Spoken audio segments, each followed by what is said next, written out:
एकदन्तं महाकायं तप्तकाञ्चनसन्निभं लम्बोदरं विशालाक्षं वन्देऽहं गणनायकम्।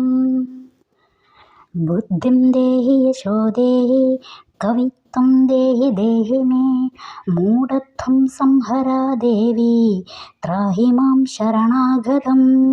ॐ नमो भगवते वासुदेवाय ശ്രീകൃഷ്ണായ പരബ്രഹ്മണേ നമഃ. ഗീതാധ്യാനത്തിലെ 4-ാമത്തെ ശ്ലോകം. സർവോപനിഷദോ ഗാവോ ദോക്താ ഗോപാലനന്ദന പാർത്ഥോ വത്സസുധീർഭോക്താ ദുഗ്ധം ഗീതാമൃതം മഹത്. സർവോപനിഷദോ സർവ ഉപനിഷദ ഗാവോ അതായത് എല്ലാ ഉപനിഷത്തുക്കളും എങ്ങനെയുള്ളതാണ്? പശുക്കളായിട്ടുള്ള ഉപനിഷത്തുക്കൾ. ആര് നയിക്കുന്നത്? ഗോപാലനന്ദനൻ നയിക്കുന്ന പശുക്കളായിട്ടുള്ള ഉപനിഷത്തുക്കളെ. അപ്പോൾ ഇവിടെ ഗോപാലനന്ദനൻ ആരാണ്? കറവക്കാരനാണ്. ദോക്ത എന്ന് പറഞ്ഞാൽ കറവക്കാരൻ. വത്സഹ എന്ന് പറഞ്ഞു കഴിഞ്ഞാൽ പൈക്കുട്ടി എന്നാണ് അർത്ഥം. സുധി എന്നാൽ നല്ല ബുദ്ധിയുള്ളവൻ. ഭോക്ത എന്ന് പറഞ്ഞാൽ ഭോക്താവ്, അതായത് ഭക്ഷിക്കുന്നവൻ അല്ലെങ്കിൽ കുടിക്കുന്നവൻ എന്നൊക്കെ അർത്ഥം. ദുഗ്ധം എന്നാൽ പാല്. ഇവിടെ അപ്പോൾ എന്താണ്? ആ ഗോപാലനന്ദനൻ നയിക്കുന്ന പശുക്കളാകുന്ന ഉപനിഷത്തുക്കളെ കറന്നെടുക്കാനായിട്ട് ആരാണ് ഇവിടെ ഉള്ളത്? അർജുനനാണ് പൈക്കുട്ടിയായിട്ട് ഉള്ളത് എന്നാണ് ഈ ശ്ലോകത്തിൽ പറയുന്നത്. വസുദേവസുധം ദേവം കംസചാണൂരമർദ്ദനം ദേവകീ പരമാനന്ദം കൃഷ്ണം വന്ദേ ജഗദ്ഗുരും. വസുദേവസുധം ദേവം കംസചാണൂരമർദ്ദനം ദേവകീ പരമാനന്ദം കൃഷ്ണം വന്ദേ ജഗദ്ഗുരും. വസുദേവരുടെ മകനും അതുപോലെ തന്നെ കംസ ചാണൂരന്മാരെ വധിച്ചിട്ടുള്ളതുമായ ദേവകിക്ക് പരമാനന്ദത്തെ കൊടുക്കുന്ന ഈ ലോകത്തിൻ്റെ തന്നെ ഗുരുവായി മാറിയിട്ടുള്ള ആ ഭഗവാൻ കൃഷ്ണനെ നമിക്കുന്നു. ഇനി അടുത്ത ശ്ലോകത്തിൽ എന്താണ് പറയുന്നത്? ഈ യുദ്ധം, മഹാഭാരത യുദ്ധം നടന്നുകൊണ്ടിരിക്കുകയാണ്. അപ്പോൾ പാണ്ഡവരെയും കൗരവരും തമ്മിലുള്ള ആ യുദ്ധത്തിൽ ഈ പാണ്ഡവരെ എങ്ങനെയാണ് ഭഗവാൻ കരകയറ്റിയത് എന്നുള്ളതാണ് ഇവിടെ പറയുന്നത്.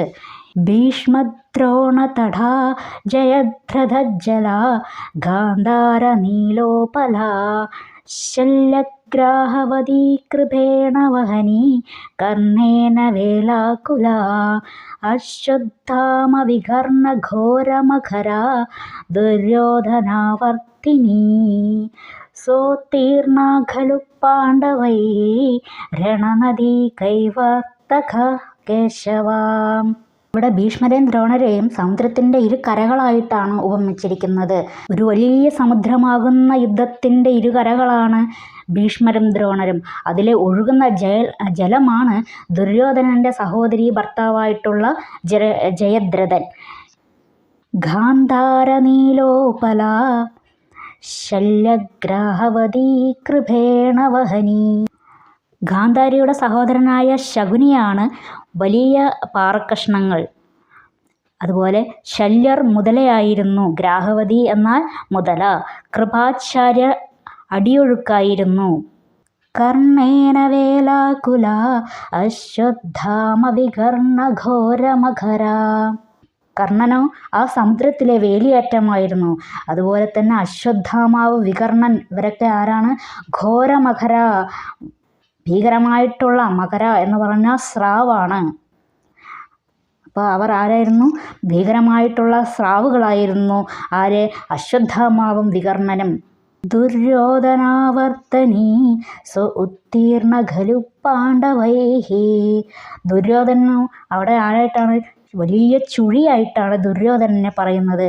അപ്പോൾ ഇതുപോലെയുള്ള ഒരു യുദ്ധ ഭൂമിയിൽ നിന്നും ഭഗവാൻ പാണ്ഡവരെ എങ്ങനെയാണ് കൈപിടിച്ച് കയറ്റിയത് എന്നാണ് പറയുന്നത്. രണനദീ കൈവർത്തക, ഒരു കടത്തുകാരനെ, നല്ല തഴക്കം വന്ന ഒരു കടത്തുകാരനെ പോലെ കേശവൻ, അതായത് കൃഷ്ണൻ, പാണ്ഡവരെയെല്ലാം കൈപിടിച്ച് കയറ്റി അക്കരെ എത്തിച്ചു ഇതാണ് ഈ ശ്ലോകത്തിൽ പറയുന്നത്.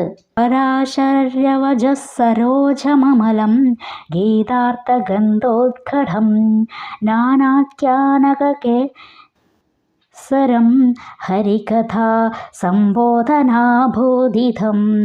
ലോകേ സജ്ജന ഷഡ്പദൈർഹരഃ പേബീയമാനം മുധാ ഭൂയാദ് ഭാരത പങ്കജം കരിമലപ്രധ്വംസി ന ശ്രേയസേ. പരാശര്യൻ എന്ന് പറഞ്ഞാൽ പരാശര മഹർഷിയുടെ പുത്രനായിട്ടുള്ള വ്യാസൻ. ആ വ്യാസ ഭഗവാനെയാണ് ഇവിടെ പരാശര്യൻ എന്ന് പറയുന്നത്. ആ വ്യാസ ഭഗവാന്റെ വചസ്സാകുന്ന സരോജമമലം, നിർമ്മലമായ താമരപ്പൊയ്കയിൽ ഉണ്ടായിട്ടുള്ളതും ഗീതാർത്ഥഗന്ധോദ്ഘടം, ഗീതാർത്ഥത്തിൻ്റെ സാരമാകുന്ന ഗന്ധം പരത്തുന്നതും ലോകേ അഹരഹ, ലോകത്തിൽ പ്രതിദിനം വ്യാസന്റെ വചസ്സാകുന്ന സരസിൽ നിന്ന് ജനിച്ചതും ഗീതയുടെ അർത്ഥമാകുന്ന സുഗന്ധത്തോടുകൂടിയതും നാനാ ഉപകഥകളാകുന്ന അല്ലികളുള്ളതും ഹരികഥകളെ വേണ്ടും വിധം ബോധിപ്പിക്കുന്നതിനാൽ വികസിതവും ലോകത്തിൽ എപ്പോഴും സന്തോഷത്തോടെ ആസ്വദിക്കപ്പെടുന്നതും കലിമലത്തെ നശിപ്പിക്കുന്നതും നിർമ്മലവുമായ ഭാരത പങ്കജം നമ്മുടെ ശ്രേയസ്സിനായി ഭവിക്കണമേ. മൂകം കരോതി വാചാലം പങ്കം ലംഘയതേ ഗിരിം യത്കൃപാതമഹം വന്ദേ പരമാനന്ദമാധവം. ആരുടെ കൃപയുണ്ടെങ്കിലാണോ മൂകൻ വാചാലനാകുന്നത്, അതുപോലെ തന്നെ മുടന്തന് ആരുടെ കൃപയുണ്ടെങ്കിലാണോ പർവ്വതം പോലും കയറാനായിട്ട് സാധിക്കുന്നത്, ആ പരമാനന്ദത്തെ നൽകുന്ന ലക്ഷ്മി ദേവിയുടെ ഭർത്താവായിട്ടുള്ള ഭഗവാനെ ഞാൻ വന്ദിക്കുന്നു.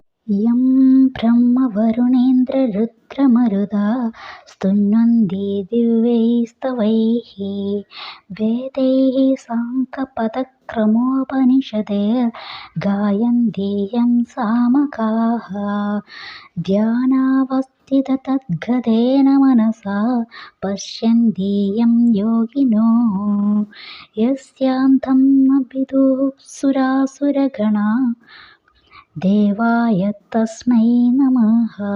യം ആരെയാണോ ദിവ്യസ്തവൈഹി ദിവ്യങ്ങളാകുന്ന സ്തോത്രങ്ങളെ കൊണ്ട് സ്തുന്വന്തി സ്തുതിക്കുന്നു, സാമഗാഹ സാമഗാനം ചെയ്യുന്നവർ, ബ്രഹ്മാവ്, വരുണൻ, ഇന്ദ്രൻ, രുദ്രൻ, മരുദ്ഗണങ്ങൾ തുടങ്ങിയവർ ദിവ്യസ്തോത്രങ്ങളെ കൊണ്ട് ആരെ സ്തുതിക്കുന്നുവോ, സാമഗായകന്മാർ, വേദാംഗങ്ങൾ, പദക്രമങ്ങൾ, ഉപനിഷത്തുകൾ എന്നിവ ചേർന്ന വേദങ്ങൾ കൊണ്ട് ആരെ കീർത്തിക്കുന്നുവോ, യോഗികൾ ധ്യാനനിഷ്ഠരായിട്ട് ആ ലക്ഷ്യത്തിൽ തന്നെ ഏകാഗ്രതയോടെ ഉറപ്പിച്ച മനസ്സുകൊണ്ട് ആരെ കാണുന്നുവോ, അതുപോലെ ദേവാസുര സമൂഹത്തിൽ ഉൾപ്പെട്ടവരാരും ആരുടെ അന്തം എന്ന് പറഞ്ഞാൽ മഹിമയുടെ വലിപ്പം എന്ന് അറിയുന്നില്ലയോ, ആ വലിപ്പത്തെ അറിയുന്നില്ലയോ, അപ്രകാരമായിരിക്കുന്ന ദേവനെ ഞാൻ നമസ്കരിക്കുന്നു.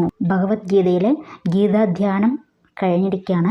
ഇനി അടുത്ത ദിവസം മുതൽ നമുക്ക് ഓരോ അധ്യായങ്ങളിൽ ഓരോ ശ്ലോകങ്ങൾ വീതം പഠിച്ചു തുടങ്ങാം. എല്ലാവർക്കും നമസ്കാരം. ഹരേ കൃഷ്ണ.